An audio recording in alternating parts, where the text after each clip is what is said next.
Well, first and foremost, welcome everybody to our unfolding seminar series. And today we have the luck of hearing from Areef Abraham, who is head of the Cambo, or whose family runs the Cambo Energy Group, which is a social enterprise energy company servicing BC, lots of First Nations in BC, among other folks. And he's going to tell you a bit about that process. He was recommended to the seminar group from Hadi, who will introduce him in a moment.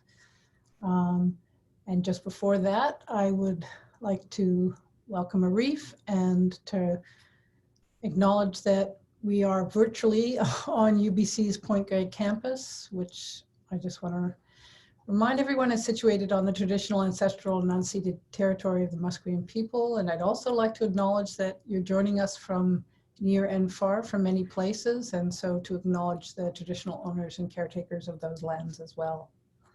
Welcome everybody, and I will turn the microphone over to Hadi to introduce Areef a little more fully. So hi everyone, I've known Areef for well over 15 years now. The best way to describe my knowledge of Areef is that every time I've wanted to do something which I thought was particularly novel, someone says to me, hey, would you like me to introduce you to a real interesting pioneer in this, who started this 5-10 years before you? His name is Areef Abraham. So our history starts with Charlie Wilson's PhD, in which we were looking at residential retrofits and improvements and what the motivations for energy efficiency retrofits were. At that time, we discovered that Areef was running this thing called Homeworks. And through Areef, we were fortunate enough to conduct Charlie's research. And if you guys go and look on Google Scholar, you'll see it's one of the most highly cited studies of retrofit motivations because of the facilities that and the access to Areef's organization provided for us. A while after that, we were thinking about energy in First Nations communities, near and far.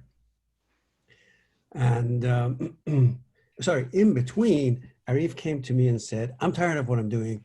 I want to study. I said, you want to be a professor? He said, no, I want to go and study. I said, no, you're going to be disruptive in the classroom. You know way more than most professors I know. He says, no, I want to go study. I think I don't know enough.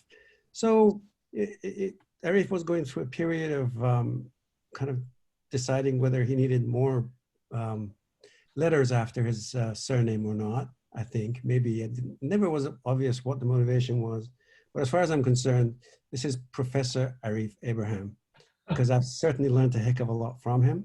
And finally, what I was going to say is that when Mariam wanted to do her PhD, again, we found that Areef was no longer at Homeworks, but now leading the leading organization for working with First Nations on their energy planning and execution. So he will tell you more about the details of his 30 years, but I don't think one seminar is enough. So Areef, thank you very much for joining us, and we look forward to hearing you speak. Thank you, Hadi. Thank you. Yeah. I was just going to say, please go ahead and share your screen, and everybody else make sure you're on mute.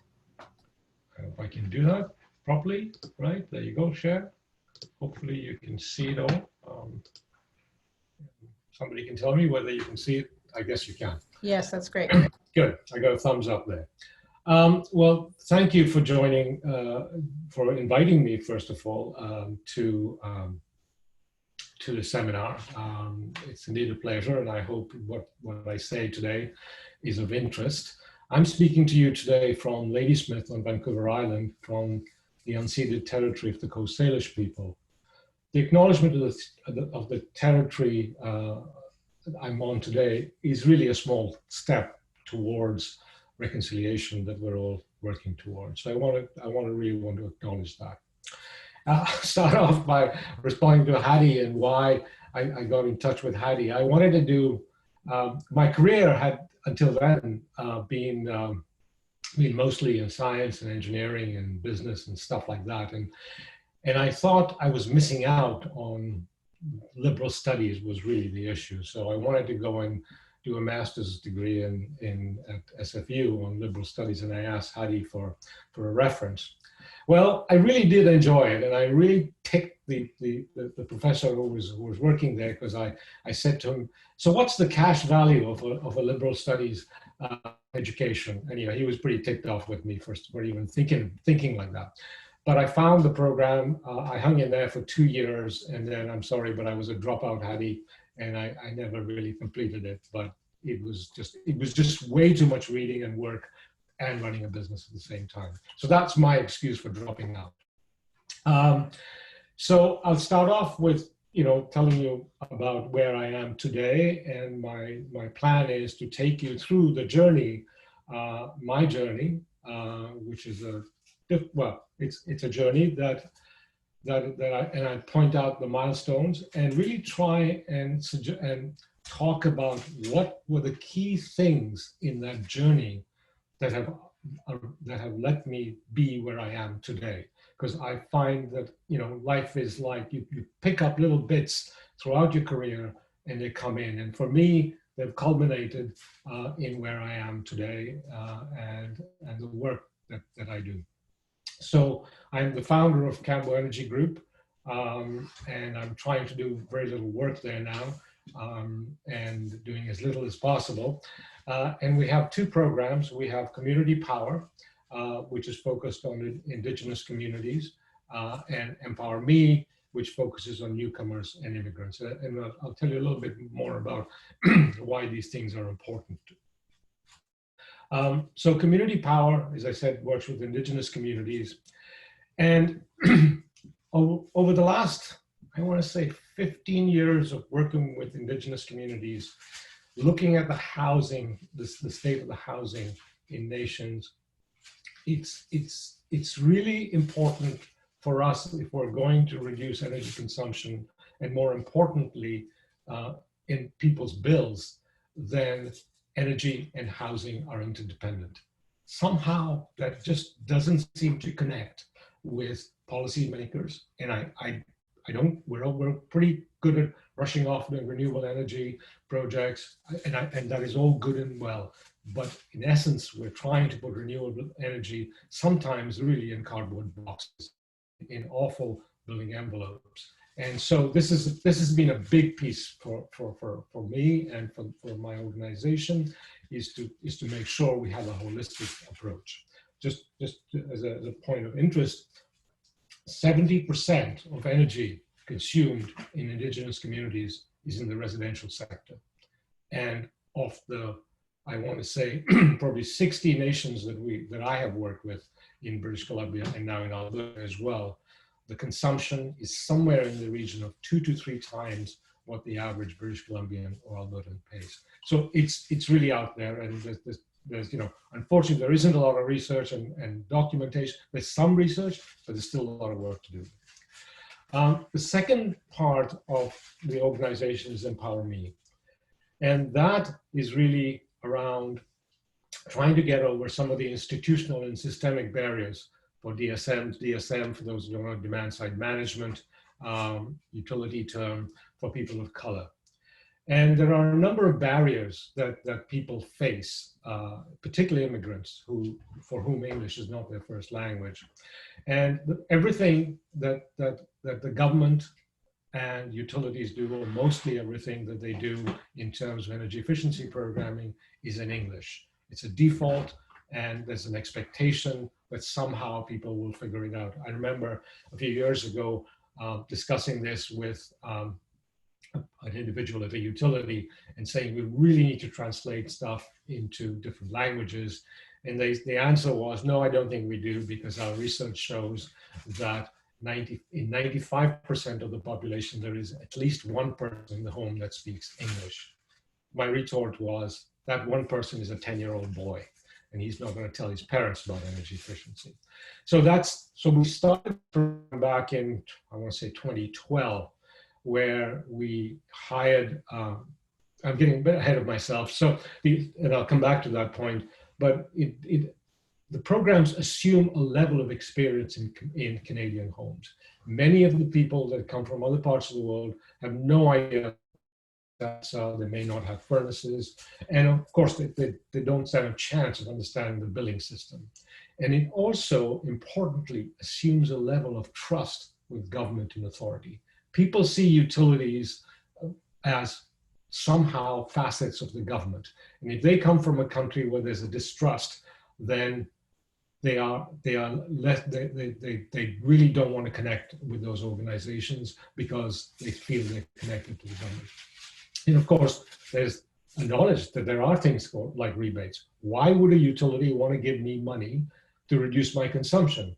That adds to the distrust. So we decided in 2013 that we would try a little experiment, and we hired a number of people, happens to be from the Punjabi community, and we trained them in energy efficiency. We felt the best way to do this was not to take experts in energy efficiency and try and teach them a language, but do the other way around.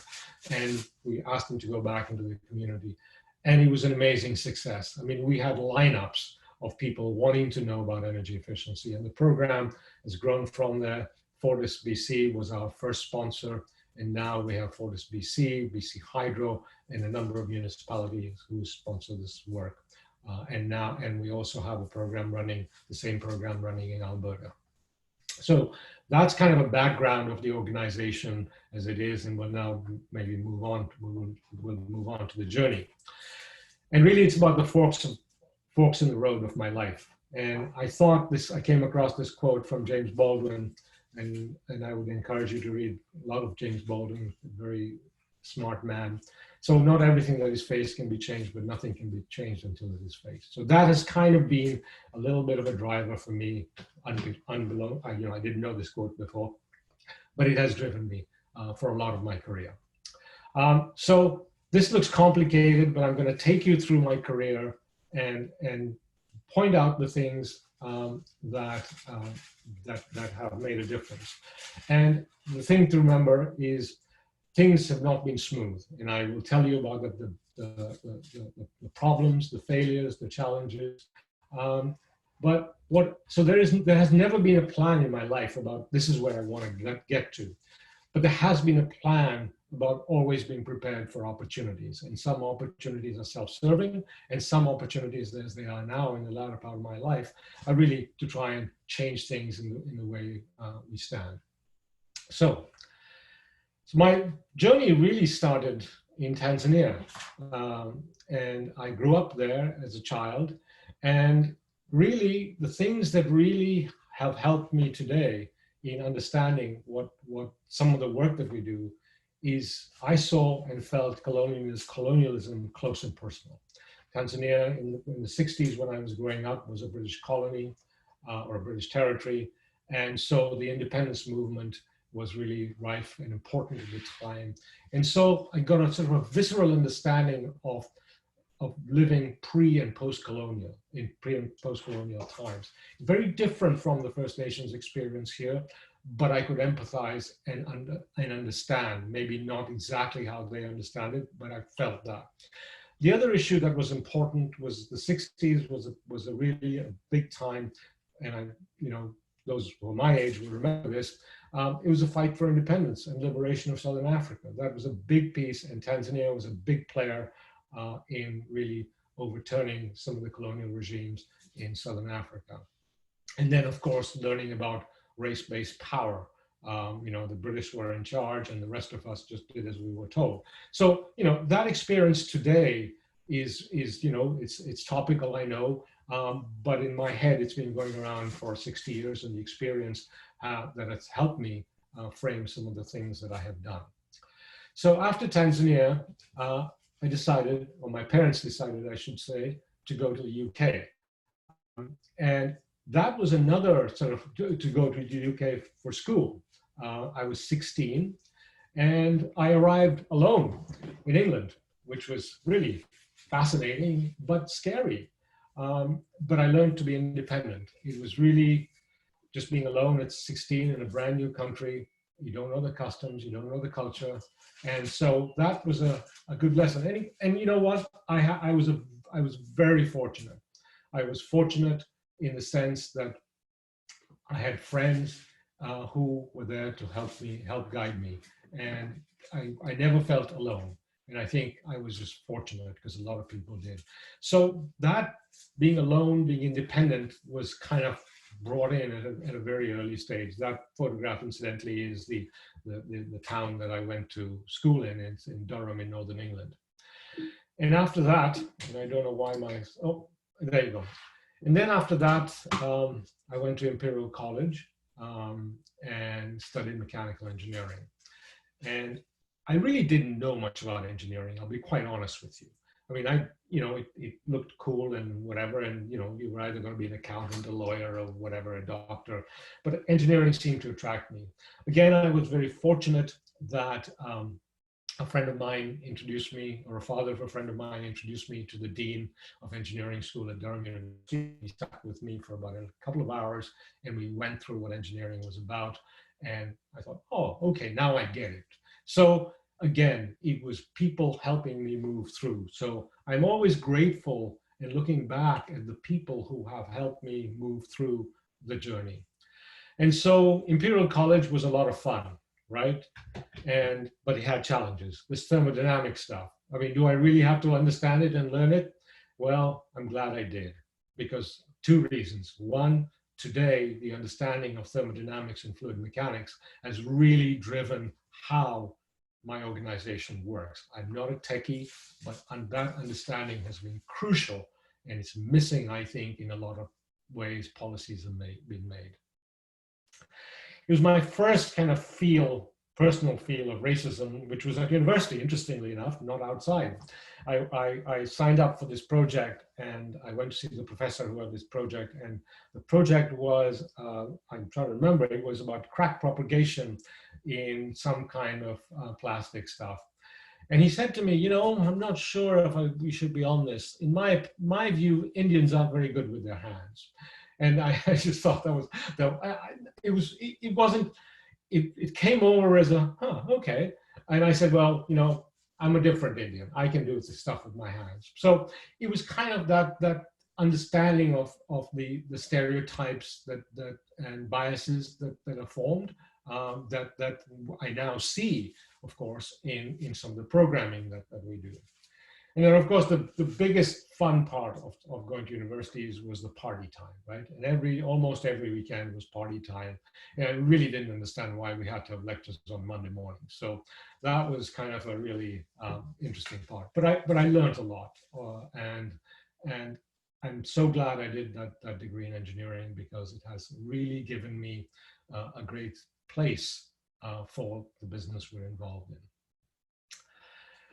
The next big issue, the next big change was I was fortunate enough to really get a position within an organization. It was a manufacturing company, and it was a graduate apprenticeship. The organization was actually a company called C.A. Parsons. Those of you may or may not know Charlie Parsons, who was the inventor of the steam turbine. And he had this old company.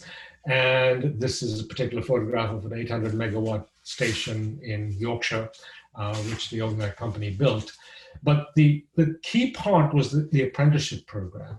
And you'd come from university, and yeah, you kind of knew theoretical stuff, but for 2 years, you went around the different parts of the organization, from the shop floor, you went to the machine shops, you went to the assembly store, the assembly shops, and you can imagine with this kind of machinery, they want small places, patent shop, casting, sales department, research and development department. And that really gave me an amazing grounding of looking at how things interact, and also, really importantly, how you needed to communicate with individuals who had different skill sets and different perspectives. People in the shop floor weren't engineers, but they were doing an incredibly valuable job, and you had to learn to communicate with them with your engineering knowledge. And lastly, I think the thing that I learned was the scale of energy that we use as a society. It is really mind-boggling.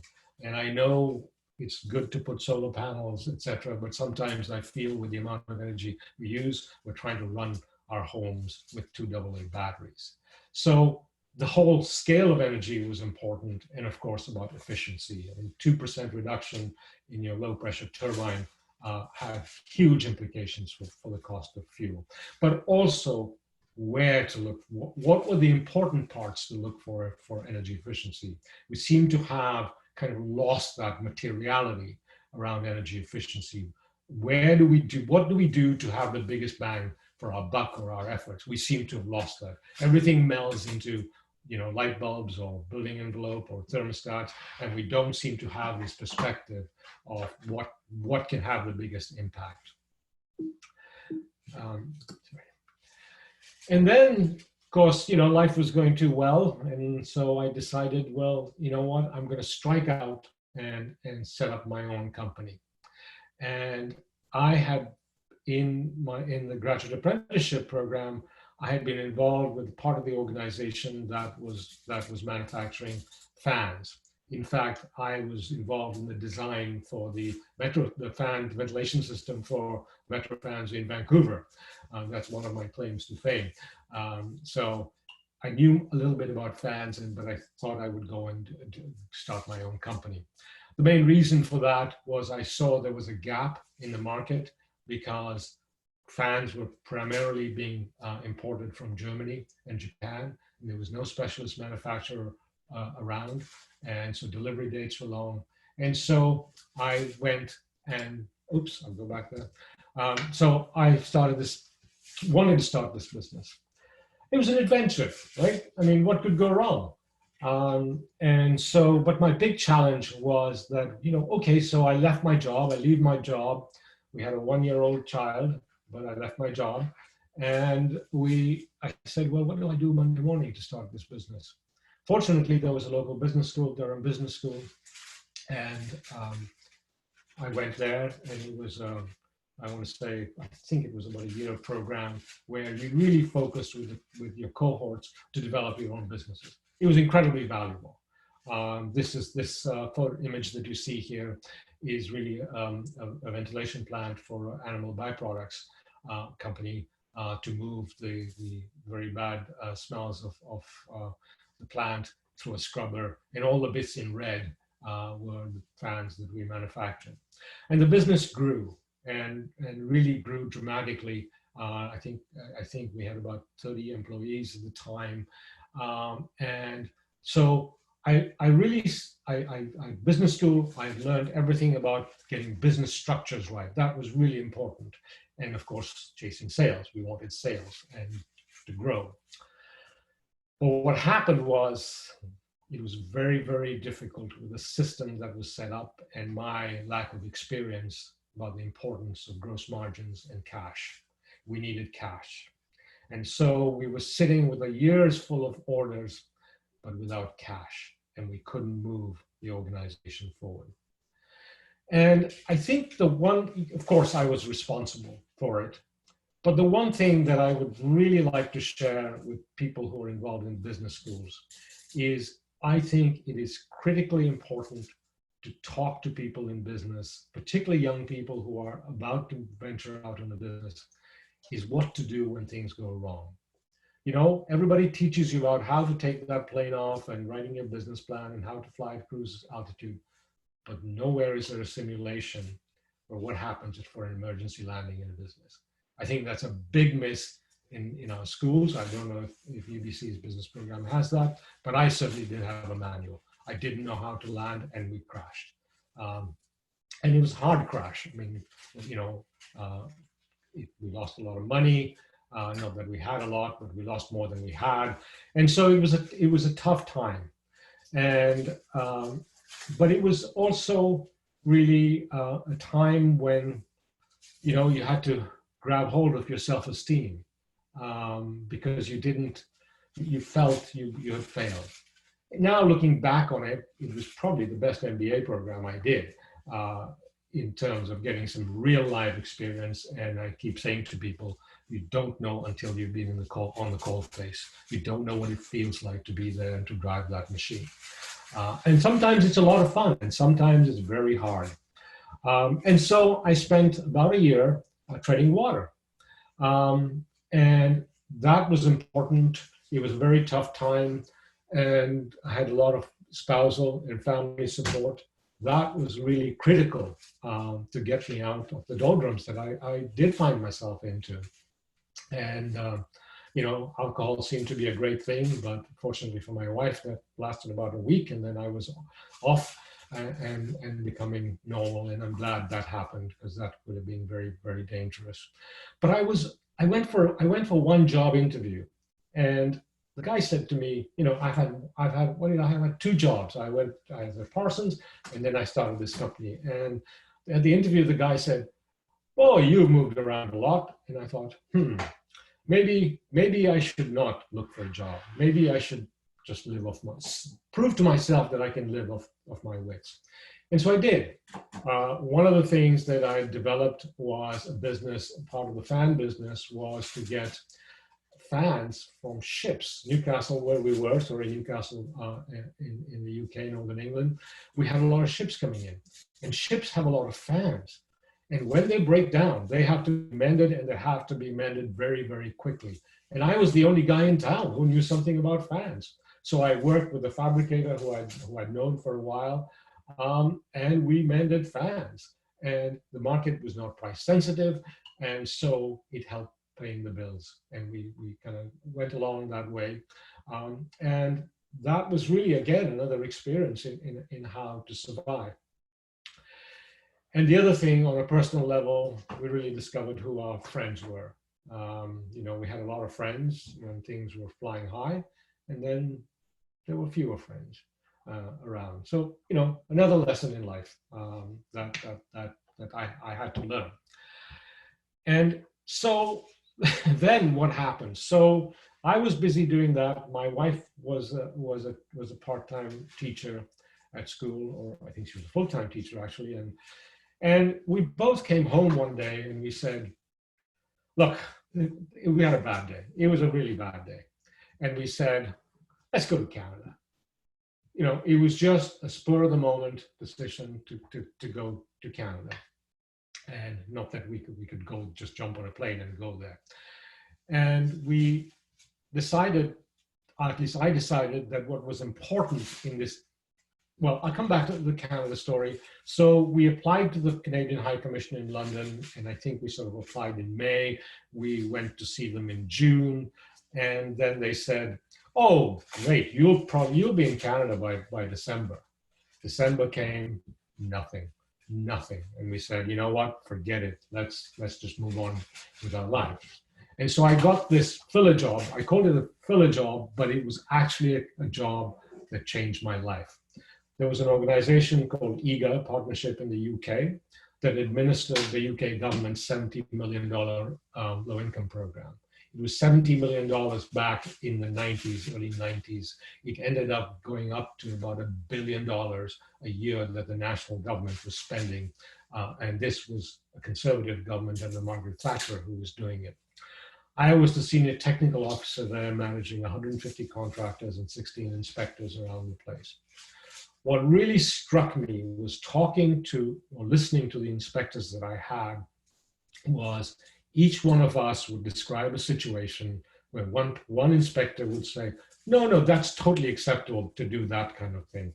And the other inspector said, no, that wasn't. I just failed the job. And there was just this lack of cohesion about what had to be done, what was in scope, what was the quality aspects that had to be done. So I had to understand a whole quality assurance system and implement it. And it was actually the UK's first quality assurance system and specifications, sort of standards around weatherization. But that, again, the engineering knowledge really helped to get that happen. Also learning to interface with government, stakeholders, contractors, and trades. That was really critical part of that, and you had to be on top of that because you would get in the morning a notice that there was a question going to be asked in Parliament about your program, and you had to respond with an answer pretty sharpish because of the question time, and the Prime Minister didn't want to be embarrassed. So it was a really interesting piece about really lots of different stakeholders, and really, most importantly, I got a first-hand knowledge of what energy poverty feels like and looks like. And then, of course, we left, and I switched the lights off in that company the night I left on a Friday night, and I arrived in Vancouver. My family had a business in North Vancouver. They had a hardware store, and I was busy stacking shelves, looking for a job. And in walk two people, and I said, "Can I help you?" And they said, "They're from PowerSmart." And I said, "Oh, what is PowerSmart?" So they told me. And I said, "Oh, that's interesting." I was involved in an energy efficiency business in the UK. And they said, "Are you looking for a job?" And I said, "Sure, yes, I am." And so anyway, I got a job with PowerSmart Inc., which started my career in Canada in energy efficiency. And PowerSmart Inc. was an organization that was owned by 7 Canadian utilities. And I'm sorry I couldn't find any more information on it, but I have a lot of information in my head, except there's a paper there in the 10 years of market transformation programs. And the idea was, with all Canadian utilities being part of the program, if you like, using the same brand, that we would all be able to share knowledge about energy efficiency programs, what works, what didn't work across different jurisdictions. And so for me, the big learning was demand side management. I didn't have a clue about how it worked, but I learned how and why. That was the really important piece about looking at energy efficiency from the utilities perspective. And I was in charge of a product endorsement program, which was very much like the Energy Star program. It was a precursor. We were years ahead of the United States, and we had major manufacturers like Maytag and certainly Osram, Sylvania, Philips, all labeling the products PowerSmart. And the other thing I learned was in the scope of kind of gathering all the other utilities, some of the standards that were being used were really, I want to say, very shoddily written. Things were, people were quoting had never read, and it was all over the place. And what it did was PowerSmart didn't have that much credibility in the East, particularly with Ontario Hydro and with Hydro-Quebec. And so I set about developing a set of standards that really made sense, that manufacturers could relate to, utilities could accept, and there were real products out there. So that was really a learning. The learning really there was that, don't take anything for granted. If you see a standard and it's part of your job to know that, well, go and look at it. Now I do that with legislation, because people say to me, "Oh, well, why do you do it this way?" Well, because it's legislated. And so I go and look at the legislation, because otherwise you don't know. And so I think that was a big lesson. Sadly, PowerSmart I think it was in the late 90s, the whole deregulation of utilities came about, or was talked about. And the thought was that we would have, like, BC Hydro could power to RBC at a national level, including in their Ontario markets, etc. So all the Canadian utilities says, "Hey, we're going to be competitors. I'm not going to tell you how I do things." And of course, the whole place was disbanded, which is a real shame, because we had really got a Canadian solution to energy efficiency. I used to go down to the US, and people were so envious of us in terms of what we had done. But there you go, that's history. And after that, I was asked to join Homeworks, which was a subsidiary, and Hadi mentioned it in his introduction. And Homeworks was a subsidiary of BC Gas at the time, which then became Terrason. And we had this program, and the whole idea was to build an unsubsidized energy efficiency organization. That was what they were trying to do. But in trying to do that, the organization was losing about $1 million a year, and they were about to close it. And I suggested to them they might not want to close it, but and I proposed a solution. And the solution was really to focus on who is the customer. Who is the one that is going to pay us to keep the organization running? And so we have the utility, we have the BCUC, British Columbia Utilities Commission, we have contractors, we have residential customers, and we have banks. And the banks who provided us financing. And the whole, what I felt was that there were two people who were really driving the money to us: contractors and residential customers. That whole concept of having two customers was certainly alien to me, and it's still alien to a lot of people. But that's been the career since that time for me, is that there isn't just one customer. There's a, and I'm separating them from stakeholders. So they were really important. But there was, you also had to understand the other stakeholders in the business. The utility, in this case, it was BC Gas, there was BC UC, and contractors and banks, etc.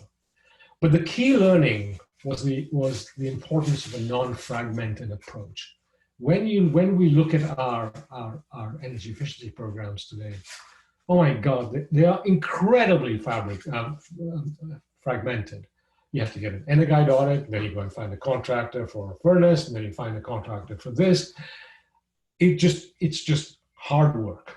And so that was the biggest learning that I ended up getting from that, is the one-stop shop. And there's a document from the Cool Vancouver Task Force around homeworks, which talks about this. And people utilities try and start programs, but they're fragmented. Anyway, then the key things are trust and accountability. I mean, today's energy efficiency industry and the industry we're in, nobody's accountable, right? Okay, you say, Adi, you're going to save 17%. Well, if you don't, who's responsible? Nobody's accountable, right? It's just model stuff. And so that was a big lesson. And from that, oh yes, I did have a little. Let's put it this way. I moved on from Homeworks because we had my previous employers in the UK they came over. I introduced them to Homeworks and they purchased the organization. But it was very difficult to reconcile the UK thinking around energy efficiency and the Canadian perspective. UK has a national government which controls energy and energy efficiency. In Canada, we have a totally different structure. Each province is different, and the federal government doesn't connect. Anyway, it was too difficult, and we parted ways. And that helped me move on to the next part of my career, which was with the Learning Strategies group at Simon Fraser University. And there, I was the lead on energy efficiency and First Nations. After doing some work, really, I spent a lot of time with Indigenous people. And I learned about the history, I learned about the worldviews and challenges. And it's one thing learning about it from textbooks, but it's another thing when you're sitting with people in their homes and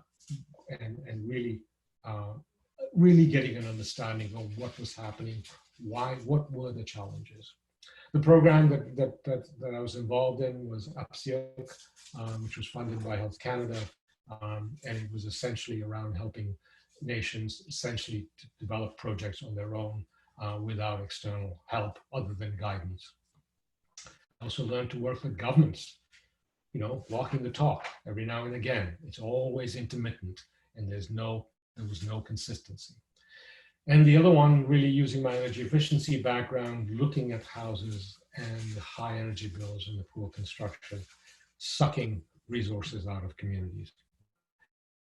And so from there, it just happened by chance that there was an RFP. I was still at SFU around energy efficiency for low-income families. And one of the contractors I worked with at Homeworks phoned me and said, "Hey, Areef, I think we should go for this RFP." So we did, and we were successful in delivering the Energy Conservation Assistance Program on behalf of BC Hydro and Fortis. We upgraded 6,000 low-income homes in a first-hand understanding of the challenges of low-income families, especially Indigenous communities. The other learning was the utility had regulated limits on how much they could spend and the scope of the work. And so we couldn't do any enabling upgrades. So let's say, the house needed attic insulation, but the roof was leaking. Well, we couldn't put attic insulation, of course, if the roof was leaking, but there was no money to repair the roof. So we walked away. That just didn't seem to be right, and really we struggled with that. program eligibility, challenging for many non-English speakers. I mean, you know, there was stigma attached to joining a low-income program. And, you know, I think that was something that helped me really develop the Empower Me program. And so here we are at Cambo, where I started the conversation. And we have really taken a very different approach to energy efficiency. Instead of coming, you know, currently it's really about preordained measures that are offered to houses. We decided we'd take the other way and do some diagnostics in the house and see what was needed. Our whole aim was to move from saving 1 gigajoule in 10,000 homes to reducing 10 gigajoules in 1,000 homes. That's what we needed to do to have a real impact. We did a diagnostic and a batch approach to homes. So we would take 30 to 50 homes and say we have an average of about $5,000 per home. What's the best way to optimize that dollar spend so that we get the maximum impact both on GHG and on people's energy bills? And we took the modeling stuff that we had, automated it, and now we have some machine learning that really makes all of this diagnostic and optimization very economical, and we don't have people sitting at computers all day churning out stuff. And here's the kind of results we had. This is our results from Alberta: 138 homes, $5,000 per home, average labor and materials, $1,800 saving for the resident, 286 gigajoule reduction, 16% of consumption, and GHG of 11%, 12%. So that number, I mean, I haven't given you any context there, but those numbers are pretty high compared to a lot of utility programs. So I think it's the approach, you know, we have a kind of a monopolistic approach to energy efficiency. There's a control and things get done the same way as they did in '93. And I think we need to move on from that. With Empower Me, again, we have the immigrants and newcomers. And so we have education, we have workshops, we have home visits from the mentors, the people that I mentioned at the beginning. And if they can't afford it, we have the upgrades program. If they can afford it, we basically pass them on to other energy efficiency programs. So this is the ideal model that we would really like to move forward with. But of course, persuading people who've been doing things the same way is difficult. I think I'd like to say really, I'm really fortunate that we have a fantastic team both in BC and Alberta. UBC I can thank because my 3 children most who are involved in the business now. My son Kareem is the CEO, and my daughter Yasmin is the executive vice president. My son Ryan is the IT guy, and so we're all involved in this, and we have 30 other people involved in our business who are just fantastic people, driven by what we do, and so here we are. So that was the journey, and it's not quite over for me.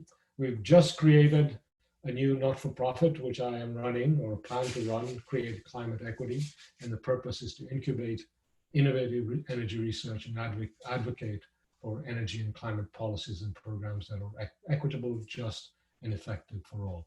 So that's the next chapter of my life, and there's a lot of work to be done there. And I'm looking forward to it. And if there's any of you who want to come and lend a hand, I'll give you my email address at the end. And so thank you.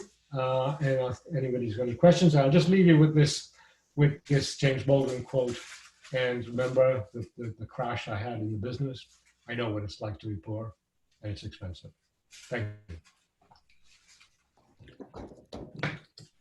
Thank you, Areef. I can see many hands going up on the screen, and it seems like persuasion is difficult is a fine place to close a talk, not to mention James Baldwin.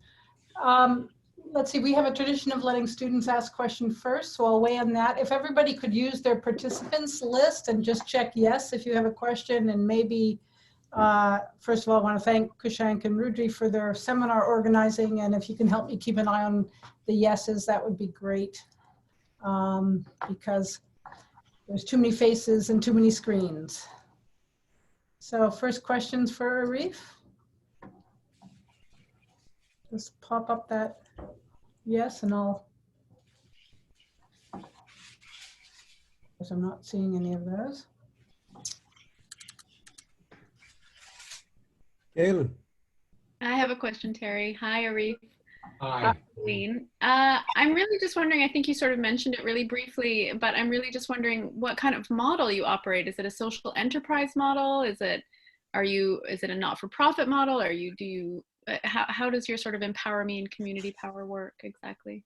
We're a social enterprise, you know, and we've thought about, you know, a not-for-profit model. The Create Climate Equity is definitely a not-for-profit model. Okay. But this Campbell Energy Group is a social enterprise, and the reason we have stuck with that model is that I mentioned in passing the intermittent nature of government.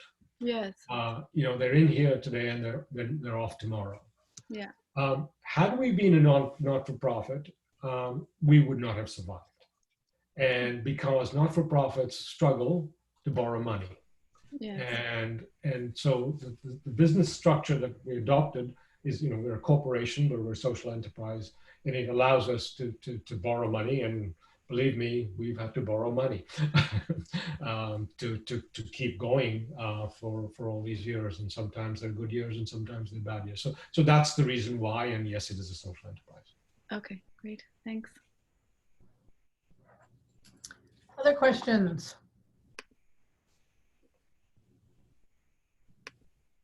I can hear some clicking.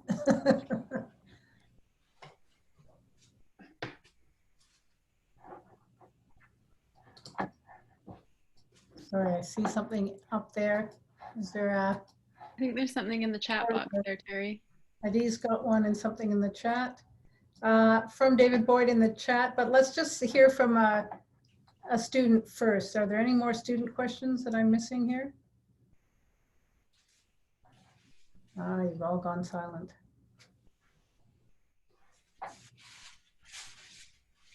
Okay, then I'll move to David's question, partly because it's also mine. What are the most important steps to address the standard of reserve housing, that interface of, you know, housing failure and inability to act when you've got a leaking roof, as you pointed out, or something else? What would make a difference there? I think, I know, and is that we need to help Indigenous communities quantify the challenge. I was talking to somebody at Indigenous Services a few months back, a year ago actually, and one of the challenges that they face is that people or nations are either asking them for 300,000 or $5 billion. And it's very difficult to put their hands around what is needed.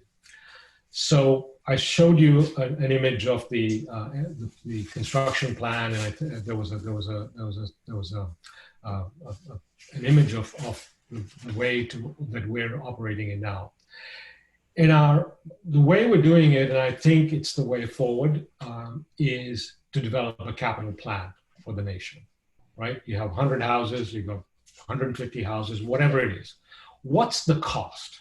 What needs to get done? Let's get the numbers down so that we know how much money is needed.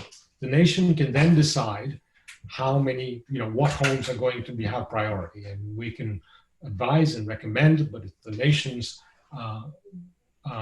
you know, prerogative, obviously, to choose. Once you have that, then I think it empowers nations to say, listen, whoever, whether it's BC Hydro, it's the province, it's whoever, look, here's our plan for energy efficiency. It's a multi-year plan, and it's a plan that includes upgrades of the building, mending the roof, etc. If you want to help us, support this. So get the nations in a driving seat rather than government standing there dangling money for things that people may or may not need. I think is the way to go forward. I also feel that it's important that nations take control of their own energy efficiency plans. I do not believe that going forward, it's reasonable or fair in the spirit of reconciliation and UNDRIP, the United Nations, Declaration for Indigenous People, that we design programs for Indigenous people in Ottawa, in Victoria, in Vancouver. I think they need to be able to be in the driving seat to develop their own energy efficiency programs to suit their needs. And if it's reducing, excuse me, cost for utilities, etc., then they can support it to that amount. That's what I believe is the way forward. Quantify and take control. Including the quantification of housing costs themselves and the currently ridiculous build something bad and it's moldy in 5 years. Absolutely. So, that's part of the construction policy that is important, so that we do have some guidance on. So I'll give you an example. There's one nation we're working with, or have worked with. I've actually worked with them for 8 years now, and we just completed effectively their capital plan and submitted it to Indigenous Services. Last year they got about $1 million to upgrade, just under $1 million to upgrade 28 homes. Our role to help them, because they asked us to, was to essentially be the project manager, develop the scope, identify the contractor, and check quality. And so there is a proper specification that avoids that kind of stuff and increases durability. And some communities have that capacity, in which case we don't have to be there, but some communities don't.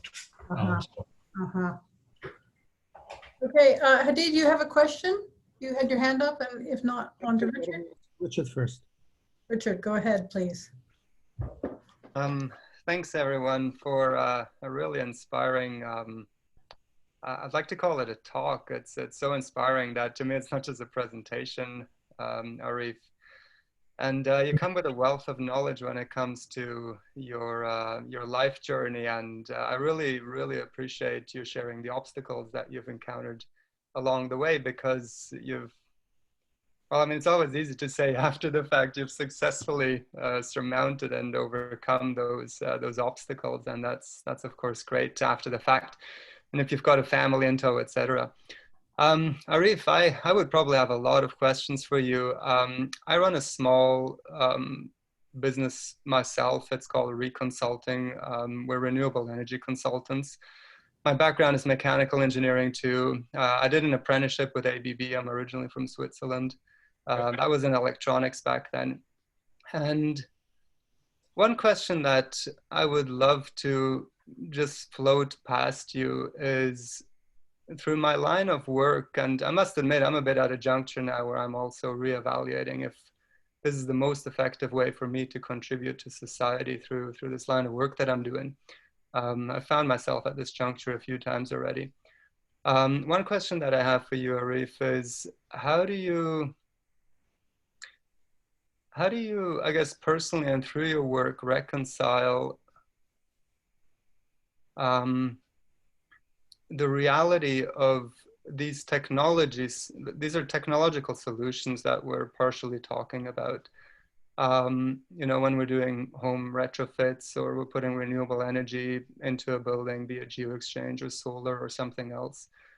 But they're also emerging technologies. I used to teach at BCIT up until a year ago. I did that for 10 years. And one thing that I told my students is, when you go onto a rooftop and you look over other rooftops in an urban environment and you look how many solar panels are on those rooftops, it's a small ratio of the existing building stock. If you stand on the street side and you look at hybrid electric vehicles driving by versus... Yes. Richard, there are 44 people. Yeah, I think it's important that you get to your question. Yeah, get to your question, please. Convert to a conversation, which is interesting, but not time we can afford just now. I appreciate the pointers. Thank you so much. Areef, my question to you is, how do you reconcile the fact that we're talking about emerging technologies? What comes with emerging technologies is emerging knowledge among clients as to how to go about many, many aspects on project development, ideation, execution, quality control, quality assurance. How do you go about reconciling new best practices that are emerging second by second with the fact that a lot of clients are not familiar with process best practices? And where do you draw that line around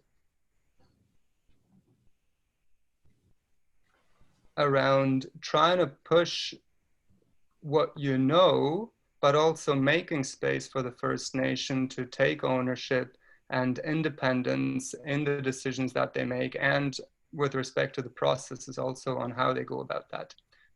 Here's the microphone to you. Thank you I'm looking forward to your answer. I think it's a really important question that you raised. And I think it's one of the things that many programs have forgotten about. And the critical piece is to understand the capacity within a nation. And it's not for us to understand that capacity. The nation needs to understand, and they know what their capacity is or isn't. And so capacity development or training or skill development, and I look at capacity development a lot differently from skill development, has to be part of the equation. And again, that is a really important part of what we do, is we don't shoot new technologies in there because I've seen it everywhere. There are plenty of white elephants around, and I don't want to be the creator of a white elephant. So I want to be confident that the community is able to accept that technology and be able to work with it. I think that's a critical piece. So it's a very important question. So do I understand correctly that maybe you'll present simpler technologies first for, the initial lessons learned? It depends. It depends on the community, right? Very much so. I don't think it's a cookie cutter solution for every nation. And I think that is part of the lesson here, is it's not one homogeneous group of indigenous people, right? They are different. They have different economic, educational backgrounds, and I think we have to see that. Okay. I would have a follow-up question. I'm sorry, I'm going to have to let someone else ask a question. Just to... Feel free to call me sometime. That's probably the best thing I can do and help you. Thank you. That's great. That's a dilemma for all of us, the emerging technologies side of things. Others, questions?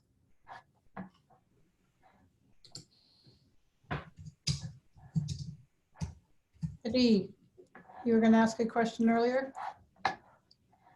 I'll unmute you. Hold on a minute. So my question is, tell us more about your next venture. By not-for-profit, you mean? Yeah, that's the kind of the solution. It was like an interesting idea that you just mentioned for 30 seconds, and I'd like to know, how much time do we have? 1 minute on that. I mean, the whole aim is really to get data together, to get research done. We come across a lot of things, Hadi. And I started the conversation with, viscerally, I know what needs to be done. It's experiential, right? But unfortunately, fortunately, that's the way the world is, we have to get data. We have to have a convincing case in order for governments to think about things differently. And yes, we can show them pictures, we can do all sorts of things, we can take them to communities, but we need data. So for example, there is very, very little data on indigenous communities and their consumption. We have data probably more than anybody else in the country.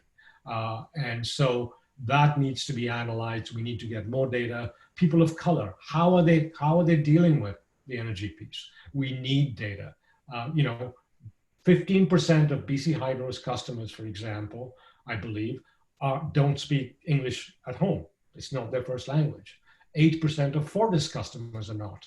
And yet they're part, that's one of the reasons they're part of the Empower Me program, is so that information is there. So it's really more data and analysis and really thinking about the kind of solutions that I suggested, about this capital planning. Should we move DSM from Victoria or Vancouver into the nation? How do we do that? Can we explore that idea for everybody? That sounds fantastic. I was actually talking with the team at StatCan about exactly this issue, because when the numbers get to be small, they obfuscate and aggregate because they don't want to give away individual information, whereas it's the very margins that need the most support. Yeah. And so that's exactly what you're drawing attention to. Yeah, absolutely. And if we're going to have equity, right, it's all about equity as far as I'm concerned.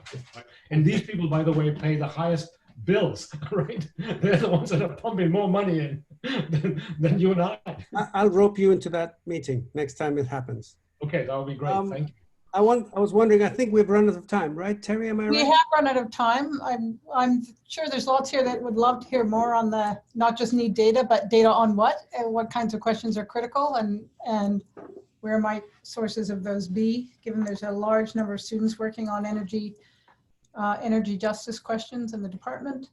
Unless there are any very last minute urgencies though, I think we've come to the end of our seminar window and would just like to thank Areef and also just draw your attention to his website and to the work that the company's been doing, because they are mostly partially a lone ship right now, and we're grateful to have them. Thank you. Thank you for listening, and thank you for your kind words. Thank you very, very much. Honesty. And feel free to get in touch. That's great. Will do. Thank you, everyone. A hand for Areef, and we will see you next week, partly on a similar topic with Anthony's work, which covers as well the state of Indigenous housing and solutions that are emerging around that. So, all right. Thanks, everyone. Good to see your faces.